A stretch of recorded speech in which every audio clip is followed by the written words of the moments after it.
En el Antiguo Testamento, el libro de Segunda de Crónicas. Leemos capítulo 7, verso 1 en adelante.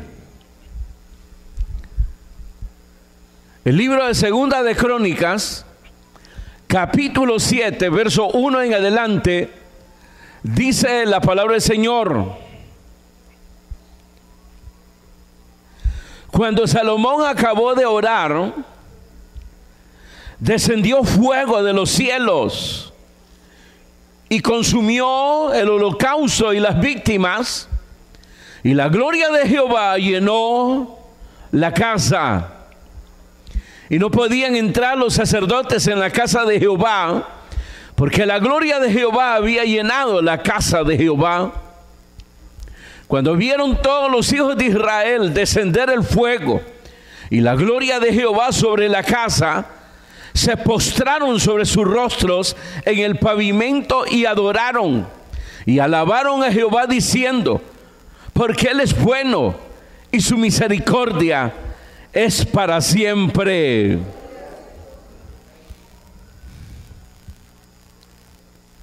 Verso 5: ofreció al rey Salomón en sacrificio 22,000 bueyes y 120,000 ovejas.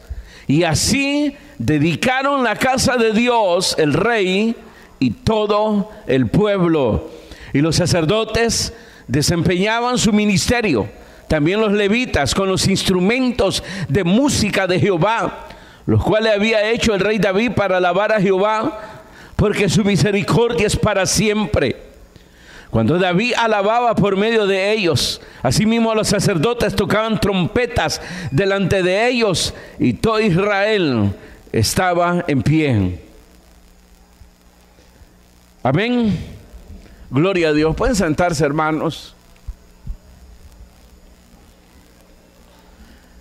Y al igual que ustedes, lecturas así uno dice, ¿qué nos puede decir Dios ahí? ¿Verdad? Y a veces pues lo pasamos de alto, más cuando a este se le ocurrió, ¿cuánto dicen? 20,000 en sacrificio de animales, hermanos, y 22,000 bueyes, 20,000 ovejas, y así dedicaron la casa de Dios, el rey y todo el pueblo. Sin embargo, hermanos, pues ninguna cosa escrita en la palabra de Dios está en vano, sino que todo trae precisamente su mensaje.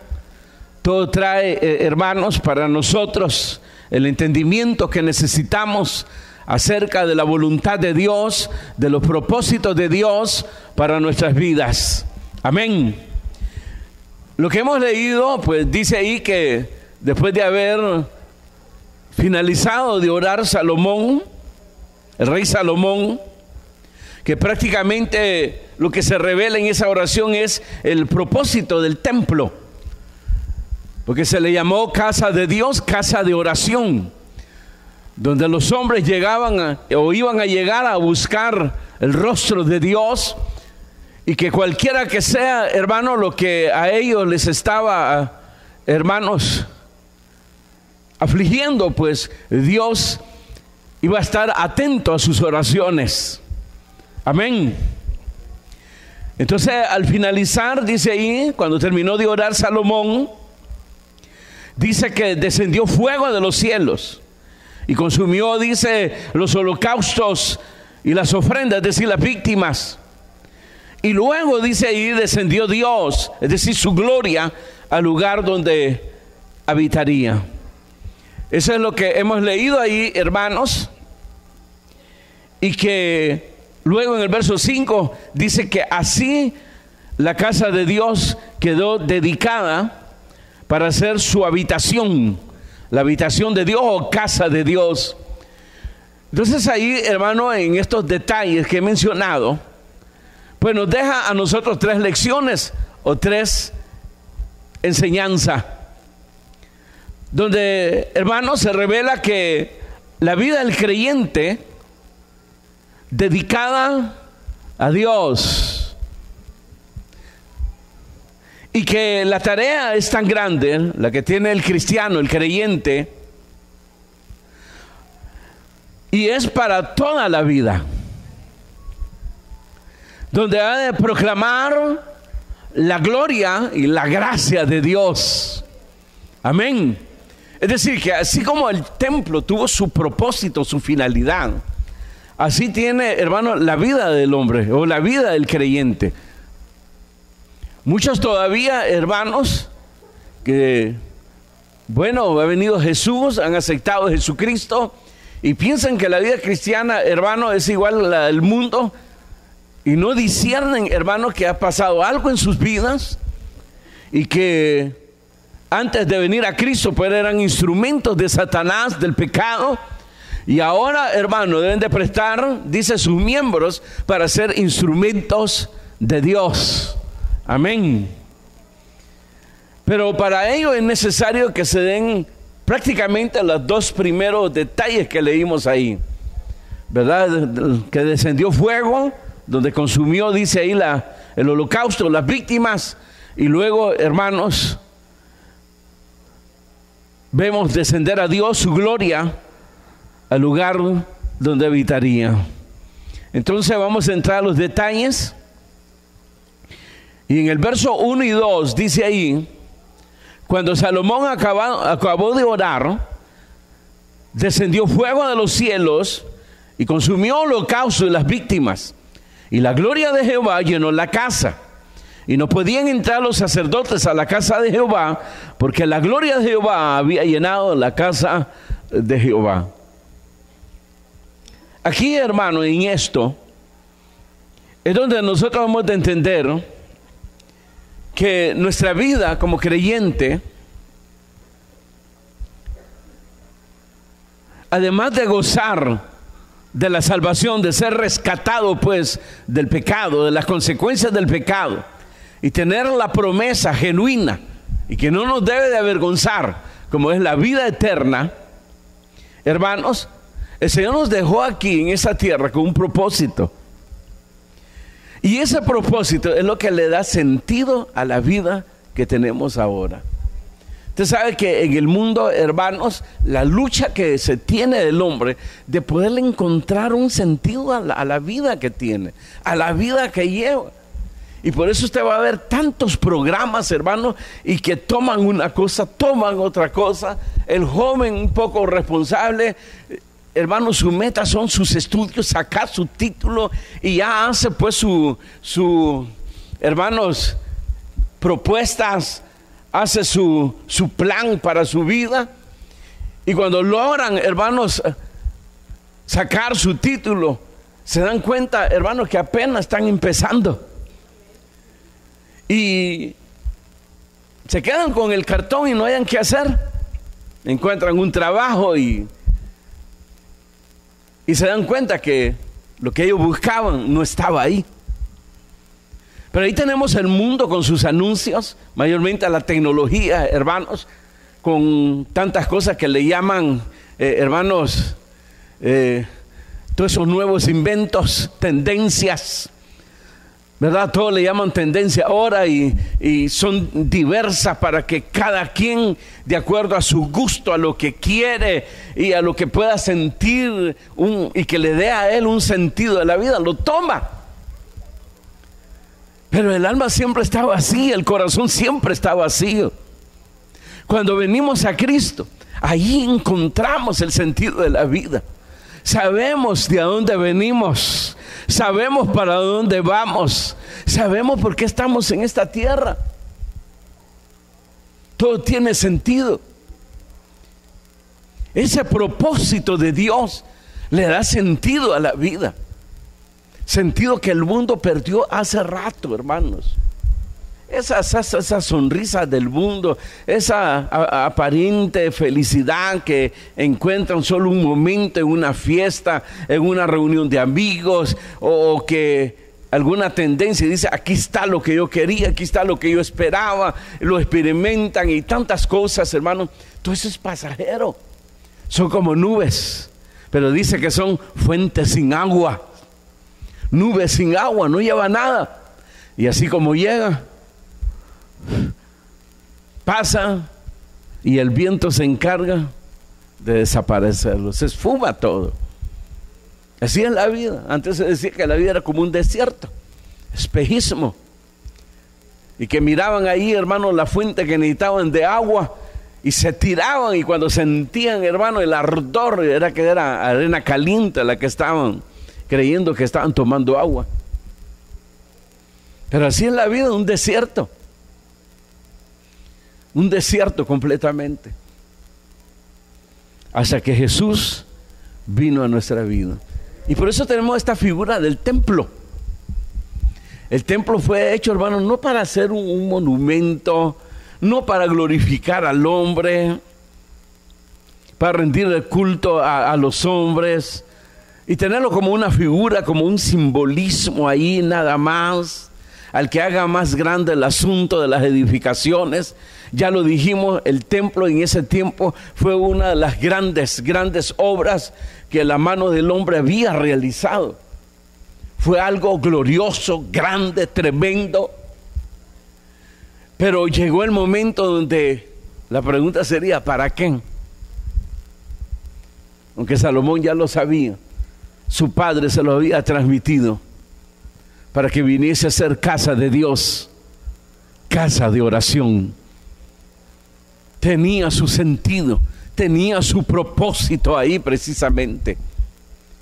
Y por eso, hermanos, cuando Salomón comenzó a orar, tocó todo concerniente a las necesidades que puede padecer cada persona. Las necesidades de la gente es tan profunda, queridos hermanos, que un hombre no puede. Por eso usted va a ver en la medicina, hermano, hay diferentes, especialidades.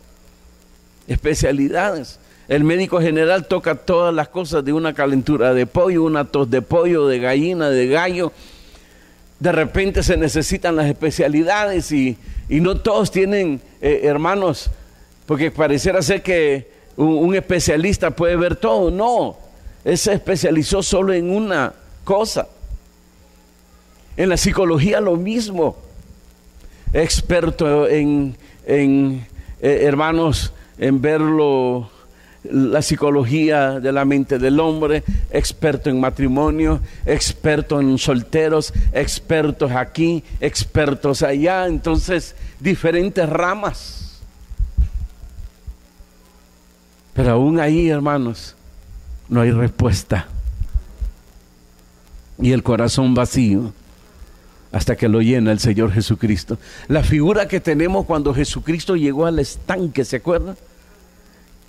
Que ahí estaban todos los menesterosos, la gente enferma, y dice ahí claramente que se creía de que esas aguas eran movidas por los ángeles, y que cuando empezaban a moverse esas aguas, el primero que se zambullía ahí al agua, ese quedaba sano, ¿se acuerdan? Y dice ahí que Jesús se llegó a una de esas personas que tenía muchos años, hermanos, era paralítico. Y cuando Jesús le dice, ¿quieres ser sano? El hombre le dice, tengo bastante tiempo aquí, en lo que yo hago el intento de tirarme, ya se tiraron como 100 a la piscina. ¿Ah? Imagínense. Otro se adelanta. Pero Jesús no le estaba preguntando si quería que lo agarrara a él y lo tirara al agua. ¿Quieres ser sano? Y sin necesidad de zambullirlo ahí, el Señor restauró sus piernas y aquel hombre se fue caminando. Aquel hombre es lo mismo, encontrarle sentido a la vida. Pero ¿cuántos estaban ahí, hermano? Con diferentes necesidades profundas, que hay hombres que no pueden llegar ahí, hay psicólogos que no pueden llegar ahí, mayormente una juventud, hermano. Yo he escuchado testimonios de psicólogos que no pueden llegar a los jóvenes. Los padres van confiando que este psicólogo tiene la especialidad de tal cosa y lo llevan y no pueden hacer nada. No pueden hacer nada. Porque es tan compleja la mente del hombre. Es que solo Dios la entiende. Acuérdense que Él nos hizo a nosotros.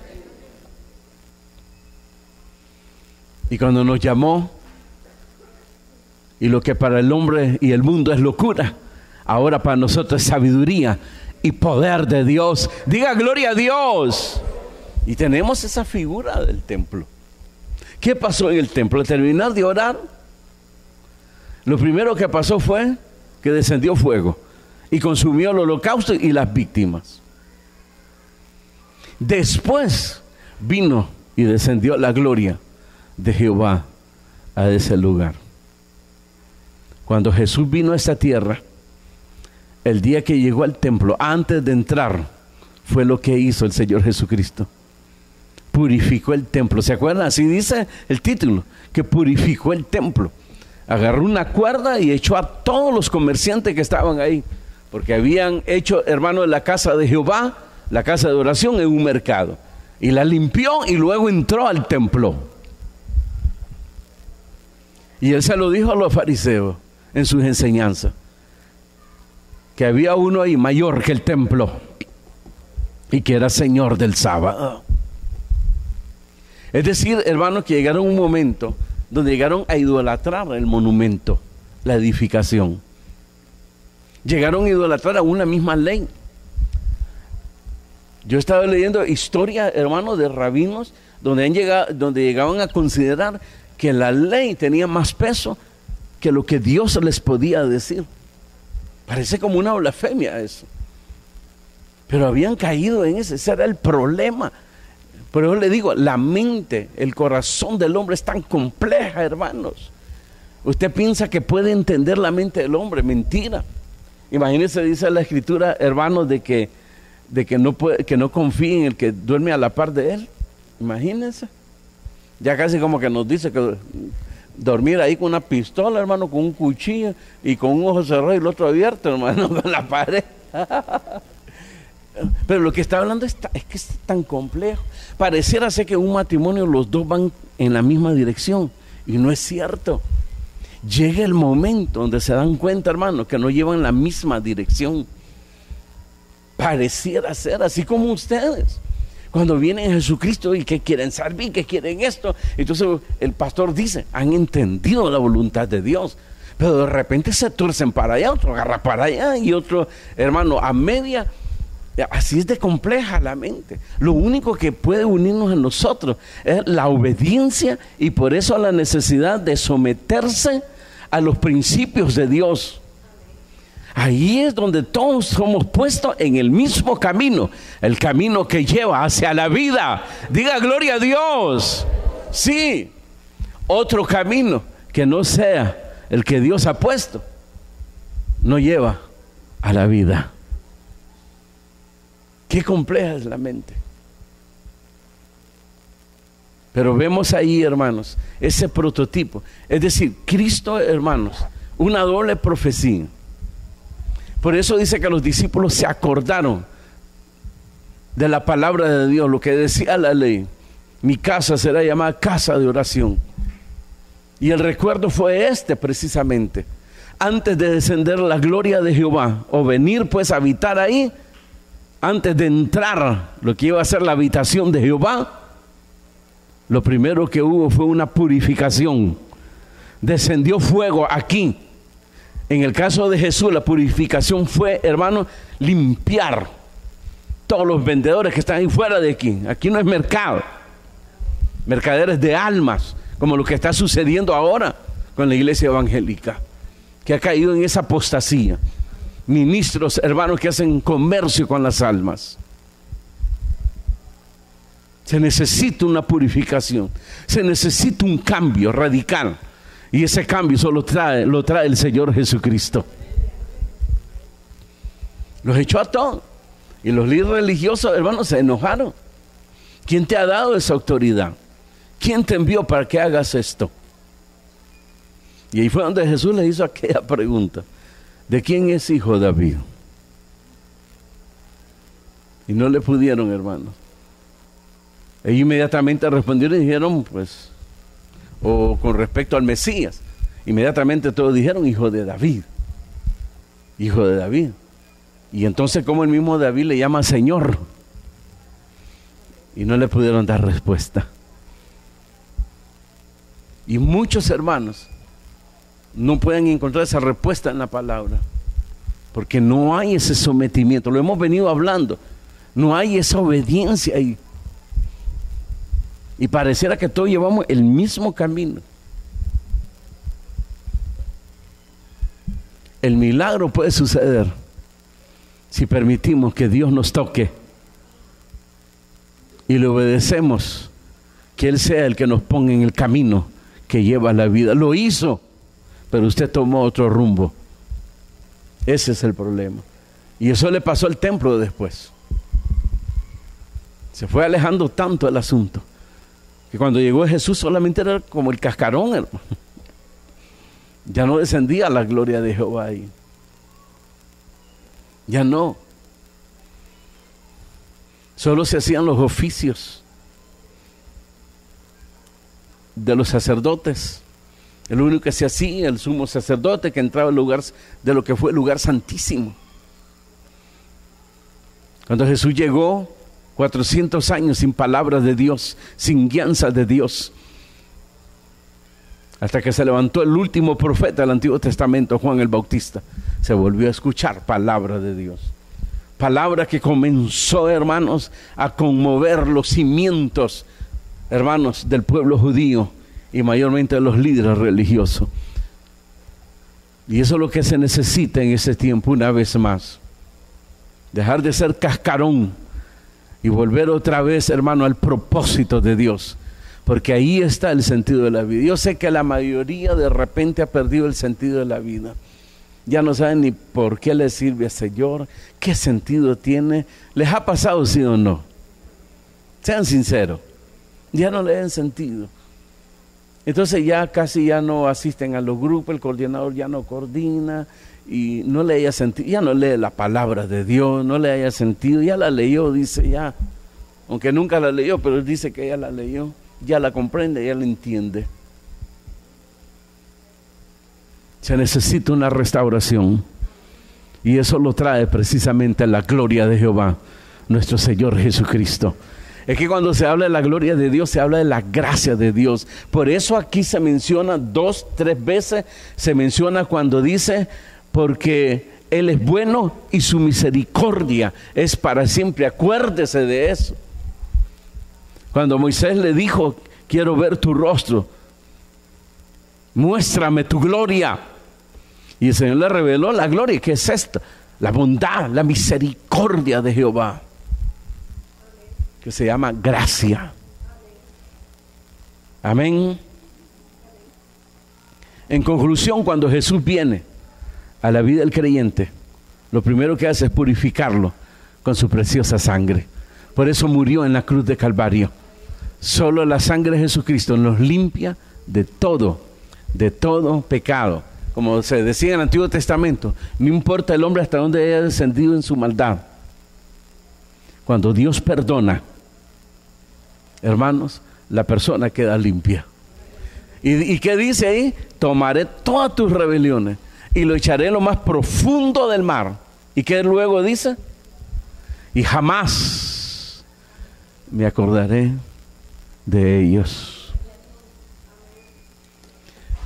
Jesús con su preciosa sangre, eso fue lo que hizo. Por eso el Padre nos mira a través de Jesucristo.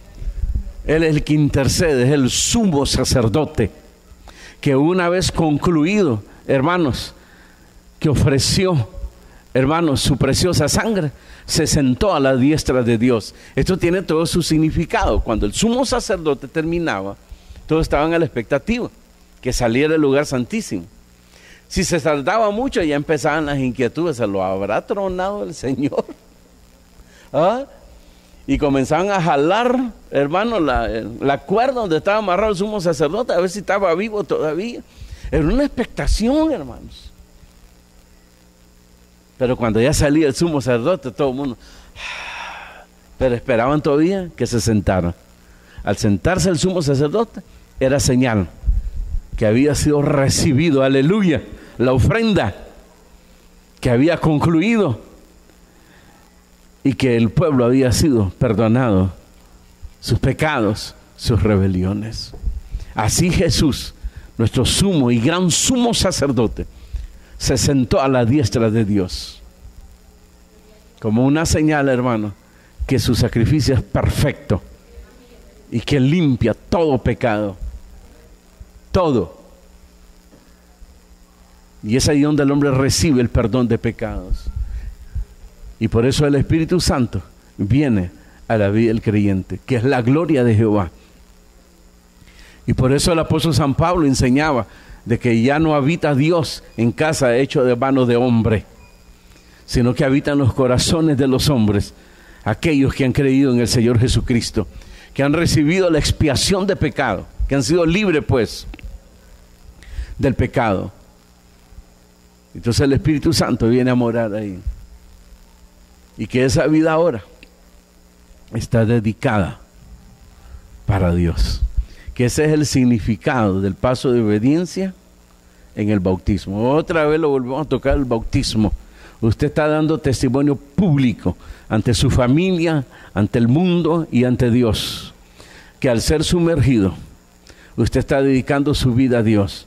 Usted es sepultado para el mundo, muerto al pecado, y una vez levantado, vivo para Dios. Y ya no presenta a sus miembros para la injusticia, sino para justicia, instrumentos de Dios. Se les olvidó a la mayoría que sus vidas ahora están dedicadas para Dios. Es lo que pasó al principio cuando Dios hizo al hombre y a la mujer. Fue para su gloria. Y el hombre pecó y enlodó esa corona que Dios le había dado. Y eso es lo que está pasando ahora. El mundo menosprecia, hermanos, ese diseño, ese plan de Dios, esa gracia de Dios. Y los que lo recibieron, ahora lo menosprecian con su vida religiosa. Hermanos, buscar una iglesia no es para buscar comodidad. Usted tiene que entender eso. Muchos buscar comodidad, que se sientan bien. ¿Cómo se siente aquí, hermano? Bien aquí. Todo es amor. Todo es, mientras no me toquen las tapas, todo es bonito. Todo es hermoso. Todo es bello. Todo es un arcoíris. Todo es una alfombra de rosa. Pero lo que no saben es que las rosas más bonitas son las que tienen aquellas grandes espinas. ¿Qué?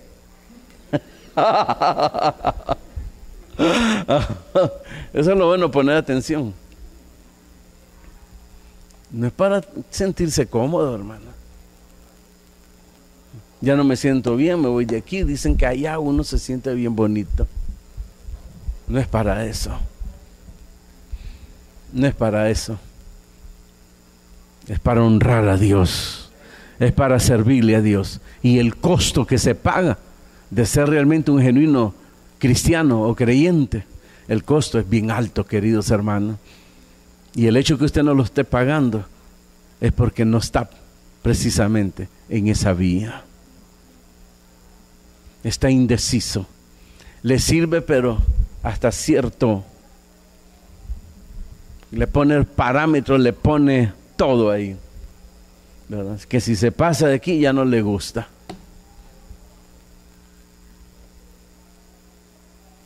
Cuidado, no se le olvide que su vida está dedicada para la gloria de Dios. No se le olvide eso. Y ahí es donde encontramos el sentido de la vida. Lo que no podíamos encontrar en el mundo, lo encontramos en el Señor Jesucristo. Saber de a dónde venimos. Antes el cuento era que veníamos de los monos, que su abuela andaba por los palos colgado ahí. Ahora se da cuenta que su abuelo ni su tatarabuelo andaba en los palos, sino que Dios lo había creado. Amén, simios. Sí, hermano. Y claro, el que se les enseñe que vienen de una bestia, obviamente su comportamiento será como las bestias del campo. Pero si usted viene de la mano de Dios, su comportamiento va a ser diferente. Amén. ¿Qué más? Verso 2. Y no podían entrar los sacerdotes en la casa de Jehová, porque la gloria de Jehová había llenado la casa de Jehová. Cuando vieron todos los hijos de Israel descender el fuego y la gloria de Jehová sobre la casa, se postraron sobre su rostro en el pavimento y adoraron. Y alabaron a Jehová diciendo, porque Él es bueno y su misericordia es para siempre. Ahí está la proclamación, hermano. ¿Se acuerdan lo que le dijo Jesús a la mujer samaritana? Cuando la samaritana le dijo, nuestros padres nos enseñaron que debiéramos de adorar a Dios en este lugar. Vosotros decís que en Jerusalén, ¿verdad? Entonces tú que eres el profeta, dinos, ¿quién está errado? ¿Lo que dicen en Jerusalén? Porque esa es la inquietud. O lo que nos enseñaron nuestros padres en este lugar. El pozo de Jacob, para ellos es algo muy significativo, porque eran de la descendencia de Jacob. Y había quedado un vestigio de testimonio ahí. Cuando Jacob abrió pozo en el desierto y encontró agua. Todo tiene su significado. Encontrar agua es encontrar la vida. Lo que puede satisfacer, llenar esa sed que tenemos. Y por eso Jesús dijo, si alguno tiene sed, venga y beba, y yo le daré agua viva. Aleluya. Pero la respuesta de Jesús a la mujer samaritana es que le dijo, mujer, viene la hora, y ahora es, que ni en Jerusalén ni en este lugar, porque Dios está buscando adoradores en espíritu y en verdad. Se le olvidó eso, ¿verdad? Hay que ser, para ser un adorador genuino, hay que ser un cristiano genuino. De una fuente no pueden salir dos sabores. O es dulce o es amargo. Tiene que definirse, querido hermano. Los televidentes, el oyente de la radio, tiene que definirse. Pero no puede estar ahí pretendiendo que es una fuente donde sale agua dulce y agua amarga a la vez. No se puede. Por eso Jesús, cuando habló del árbol, dice, o haced el árbol bueno o hagan lo malo. Del árbol bueno salen buenas cosas, buenos frutos. Del árbol malo, malos frutos. Definirse. Y por eso él concluía diciendo, el que tenga oído para oír, que oiga. Es decir, obedezcan. Porque eso es lo que le falta al hombre. El hombre muchas veces lo estudiamos cuando se bautizó Jesús. Todo bonito, todo glorioso. De saber que Jesús vino como el siervo de Jehová. Que descendió el Espíritu Santo sobre él y la voz de los cielos. El Padre diciendo, este es mi Hijo amado. Todo bonito. Todo bonito cuando ustedes se bautizan. Parecen ángeles. Salen con las manos hasta así. ¿Verdad? Y cualquiera se lo cree. Y se ora y ustedes ahí se inclinan, lloran y todo eso. Pero vienen las pruebas de la cual hablamos, y Jesús pasó la prueba cuando fue tentado por Satanás. Y la pasó en obediencia a la palabra de Dios. Escrito está. Y si haces esto, la respuesta de Jesús, escrito está. O si haces esto, otra vez Jesús, escrito está. Y usted, hermano, la Biblia dice, sí, hace lo que dice la Biblia, ya sé.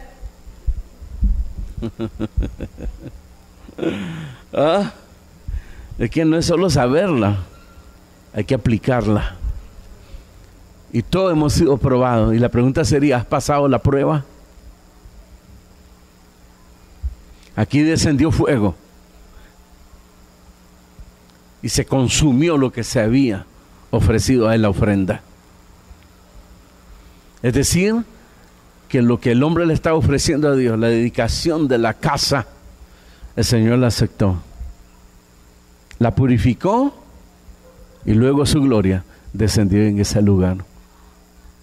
Jesús muere en la cruz y luego viene a nuestras vidas y habita con el Espíritu Santo.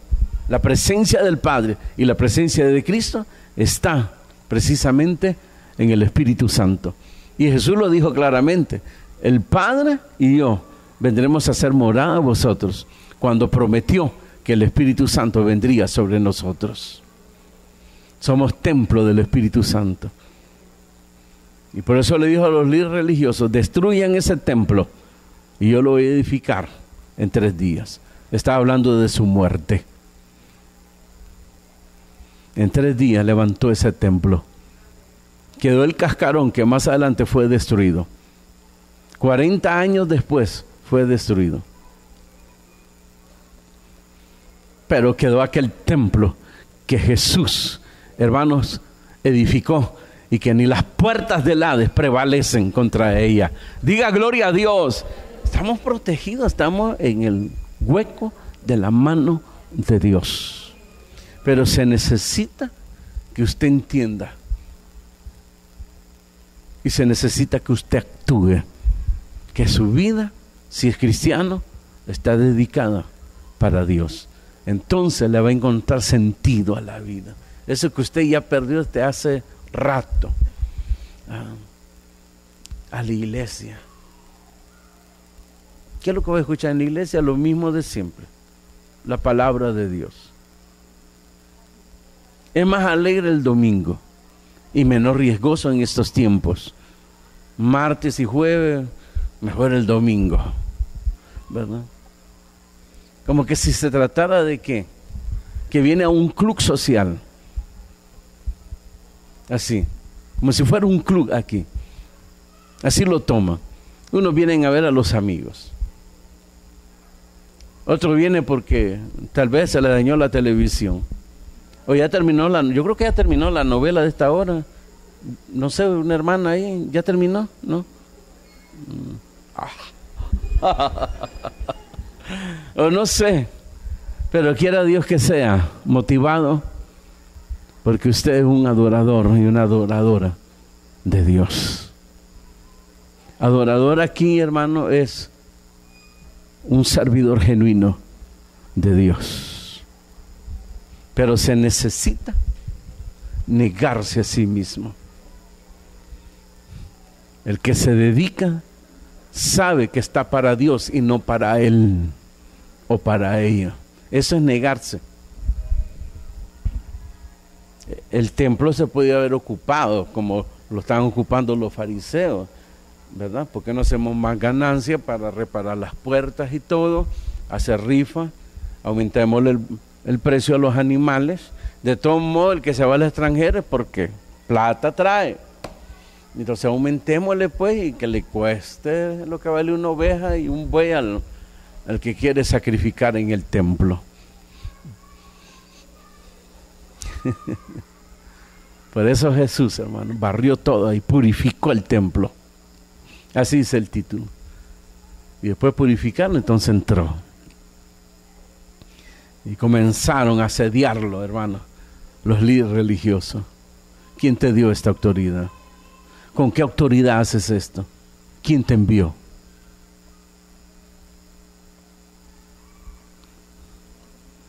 Y lo primero que él les dijo, si me contestan esta pregunta, les voy a responder con qué autoridad. El bautismo de Juan era del cielo o de los hombres. Entonces entre ellos, si le decimos del cielo, nos va a decir por qué no creímos en él. Y si decimos que de los hombres, el pueblo nos va a agarrar a pedrada. Es que ganas no le faltaba al pueblo, agarrarlos a pedrada, hermano. Porque indigna ver un ministro de Dios haciendo, hermanos, ¿qué dije? Comercio de las almas. Indigna. Indigna. Ya ni se esconde. Indigna.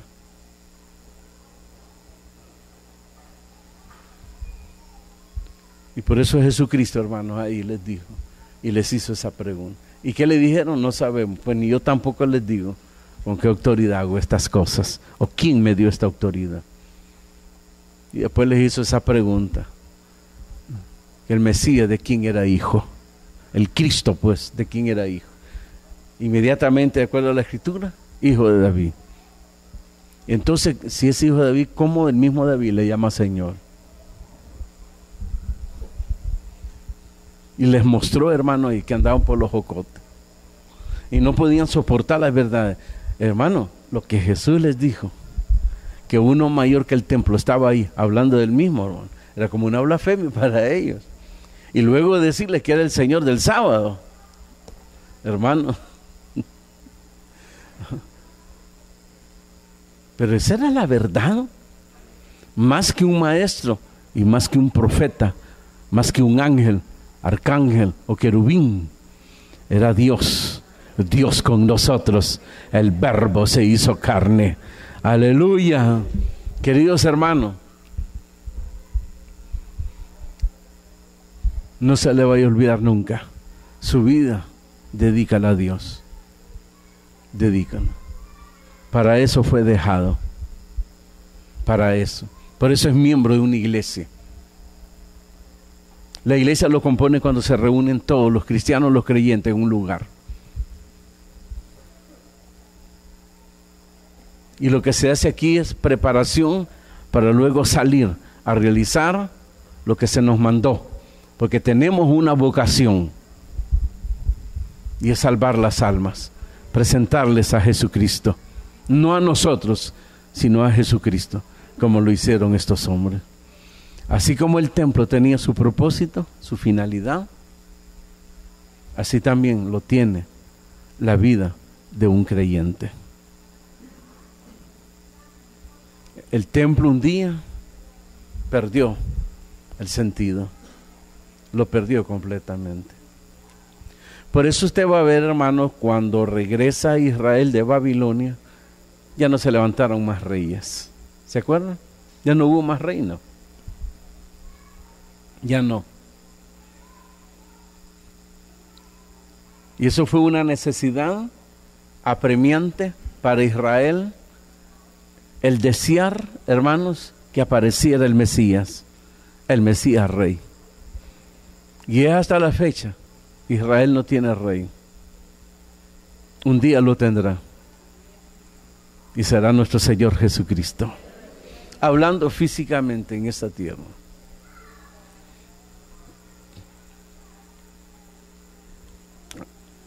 La iglesia, el cristiano está pasando por una situación difícil, caótica.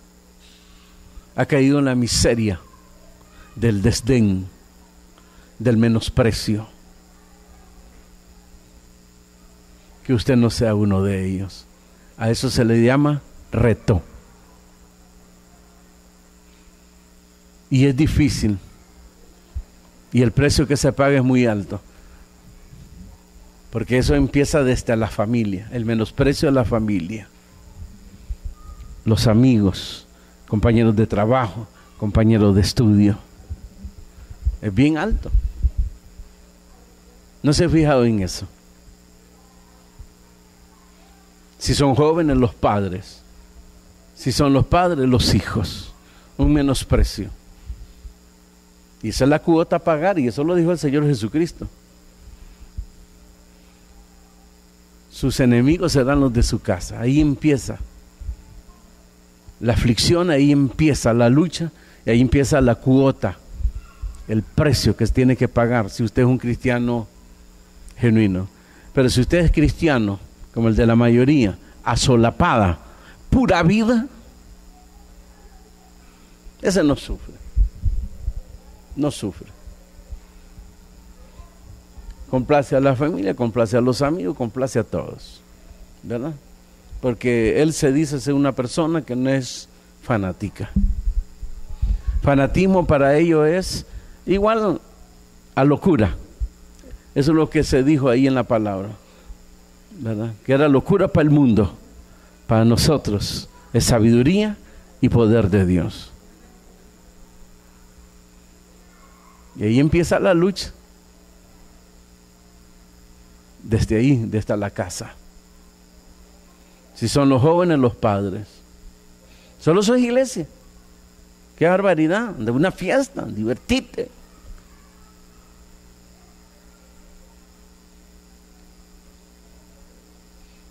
Y si son los padres, agárrese bien. Mire a David con la esposa. ¿Se acuerdan? Cuando entra David, después que venía, hermanos, de esa grande guerra, la cual les dio la victoria el Señor a ellos, abren las puertas y aparece el rey con sus vestiduras, con su corona. Pero de repente se detiene, se quita la corona, se quita todas las vestiduras, quedó desnudo y entró danzando.